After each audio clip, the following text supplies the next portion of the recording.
Welcome to animals valley. इंसान से भी 3 गुना तेज नजर आने वाला ये जानवर खुद से 3 गुना बड़े जानवर पर हमला करने से नहीं डरता। जी हाँ, हम बात कर रहे हैं परिंदों में सबसे खतरनाक परिंदे ईगल के बारे में। आज की इस वीडियो में हम आपको दिखाने जा रहे हैं ईगल के ऐसे वार जिसे देखकर आप हैरान हो जाओगे। So let's begin. मगर उससे पहले नए आने वाले तमाम मुअज़्ज़ज़ नाज़रीन से दरख्वास्त है कि एनिमल्स वैली को सब्सक्राइब करते हुए साथ मौजूद बेल के आइकन को जरूर दबा दें। ईगल, इसके पंजे एक बॉडी बिल्डर के हाथ से भी ज्यादा मजबूत होते हैं। इसके साथ साथ आपको ये भी बताते चलें कि बाज की चोंच पत्थर जितनी मजबूत होती है और बाज की पकड़ एक मजबूत इंसान की पकड़ से भी ज्यादा मजबूत होती है। और अगर बात करें बाज की सबसे बड़ी ताकत की तो वो है इसकी तेज नजर। ऊंची जगह पर बैठकर अपने शिकार को ये 8 से 10 किलोमीटर के फासले पर देख लेता है। दोस्तों, दुनिया में बहुत से बाज पाए जाते हैं, कुछ छोटे होते हैं और कुछ बड़े, मगर स्टेलर सी ईगल का वजन सबसे ज्यादा होता है।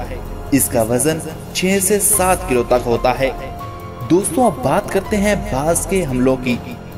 दोस्तों, भेड़िए और बाज का कोई मुकाबला नहीं बनता, मगर ये बाज खतरों का खिलाड़ी है। हालांकि भेड़िए की बाइट फोर्स शेर के करीब करीब होती है, यानी काटने की ताकत एक भेड़िए की काफी ज्यादा होती है। बाज को ये मिनटों में ही चीर फाड़ सकता है और बहादुरी का टाइटल ऐसे ही तो नहीं मिलता। बहुत सारी कुर्बानियां देना पड़ती हैं और बहुत सारी जंगें लड़ना पड़ती हैं। बाज उस वक्त भेड़िए का शिकार करता है जब वो झुंड से अलग हो जाता है, यानी बाज ताकतवर जरूर है पर बेवकूफ नहीं। और ये भी शेर की तरह अपने शिकार को गर्दन से ही दबोचता है ताकि वो जानवर मज़ाहमत न कर सके और बाज को भी कोई नुकसान न पहुंच सके। अब ये भेड़िया इसको टफ टाइम तो जरूर देता है, मगर बाज उसको छोड़ता नहीं है।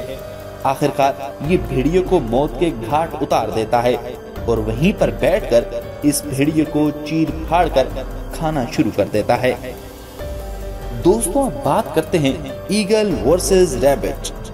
दोस्तों, बाज खरगोश को पकड़ने के लिए इसका बहुत तेजी से पीछा करता है और खरगोश भी अपनी जान बचाने के लिए 60 किलोमीटर फी घंटा के हिसाब से स्पीड मारता है। खरगोश के दिमाग में एक प्लान चल रहा होता है। जैसे ये बाज अपना खतरनाक हमला इस खरगोश पर करता है तो खरगोश ऐसा जबरदस्त जंप मारता है कि बाज बस खरगोश को देखता ही रह जाता है। बाज की दोबारा हिम्मत ही नहीं होती कि वो इस खरगोश का पीछा कर सके। इस तरह ये खरगोश वहाँ से जल्दी से ही तितर बितर हो जाता है और बाज सिर्फ इस खरगोश को देखने के अलावा कुछ नहीं कर पाता। दोस्तों, अब बात करते हैं ईगल वर्सेस शार्क। दोस्तों, आपको ये भी बताते चलें कि ईगल की आंखें इतनी जबरदस्त होती हैं कि ये दरिया और नहर के गंदे पानी में भी तैरते हुए जानवरों को आसानी से देख सकते हैं। ये छोटी मोटी मछलियों को समंदर के पानी में 10 फीट तक नीचे जाकर पकड़ सकते हैं। अक्सर ये बाज अपनी से बड़ी मछलियों पर हमला करते हुए नजर आते हैं और ये अपने से बड़ी मछलियों को समंदर में आसानी से पकड़ भी सकते हैं। तो ख़वातीनो हज़रात, बाज के हमले आपको कैसे लगे? एनिमल्स वैली को बताइए ना। Thanks for watching.